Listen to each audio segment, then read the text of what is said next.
Hello friends, स्वागत है आपका आपके अपने लीगल चैनल में। दोस्तों, आज की इस वीडियो में हम बात कर रहे हैं डीवी एक्ट के अंतर्गत सास यदि मुकदमा डालती है, मदर इन लॉ अगर मुकदमा डालती है तो उसको इंटरिम राइट्स क्या क्या हैं।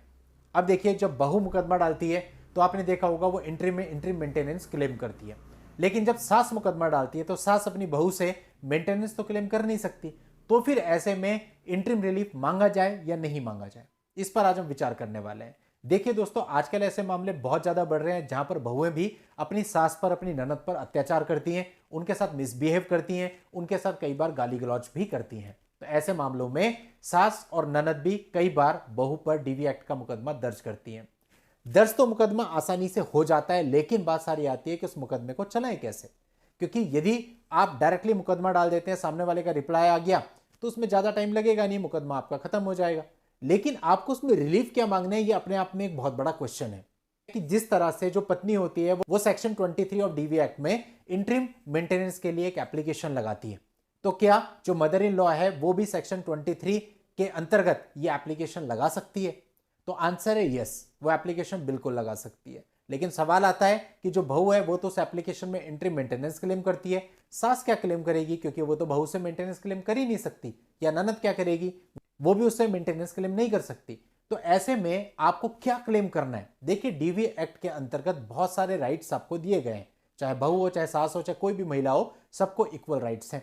तो डीवी एक्ट के अंतर्गत आप इंटरिम मांगिए, क्योंकि section 23 of DV act just इतना नहीं कहता कि इंटरिम रिलीफ में आपको मेंटेनेंस ही मांगना है। आप इंटरिम रिलीफ में प्रोटेक्शन भी मांग सकते हैं। आप इंटरिम रिलीफ में यदि आपका कोई सामान उसके पास है वो भी क्लेम कर सकते हैं।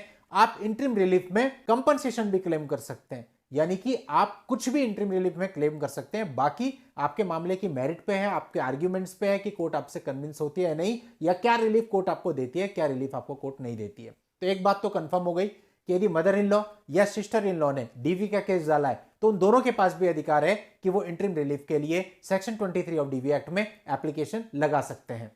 और उसमें क्या मांगे, आप क्या क्लेम करें? आप मेंटेनेंस क्लेम नहीं कर सकते, आप अपना सामान क्लेम कर सकते हैं, आप खुद के लिए प्रोटेक्शन क्लेम कर सकते हैं, आप आपके निवास स्थान पर या ऐसी जगह पर जहां पर आप जाते आते रहते हैं वहां पर उसके प्रवेश को प्रतिबंधित कर सकते हैं, या आप किसी और ऐसी प्रॉपर्टी पर जिससे आपके अधिकार या सुरक्षा प्रभावित हो रही है उन पर स्टे भी क्लेम कर सकते हैं, और अपनी बहू से कंपनसेशन भी क्लेम कर सकते हैं। ये सारी चीजें आप इंटरिम रिलीफ के अंतर्गत मांग सकते हैं। इसमें से जो भी चीजें कोर्ट ऐसा समझेगी कि आपको इनिशियल स्टेज पर उसकी बहुत जरूरत है, उसके बिना आपका नुकसान हो रहा है या आपके राइट खत्म हो रहे हैं, आपको इंटरिम रिलीफ में वो चीज कोर्ट ग्रांट कर सकती है।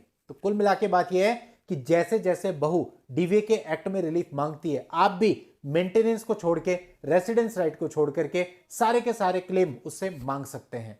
तो होगा क्या, फिर 23 पर जो बहू होगी उसको ऑब्जेक्शन देना पड़ेगा, और फिर दोनों के आर्ग्यूमेंट्स को कोर्ट सुनेगा, दोनों के, आपकी एप्लीकेशन को 23 के और उसके ऑब्जेक्शन को, दोनों को पड़ेगा। और जहां पर भी जिस भी पॉइंट पर कोर्ट सेटिस्फाई होता है वो रिलीफ आपको ग्रांट हो जाएंगे। यानी कुल मिला के आप बिल्कुल उसी तरह से मुकदमे को चला सकते हैं जैसे कि एक बहू मुकदमे को चलाती है। दोस्तों, आपको जानकारी अच्छी लगी हो तो और लोगों को भी शेयर करना, क्योंकि आजकल बहुत सारे लोगों को ऐसी जानकारियों की जरूरत है। और चैनल को फटाफट सब्सक्राइब करके नोटिफिकेशन बेल पर क्लिक कर लेना।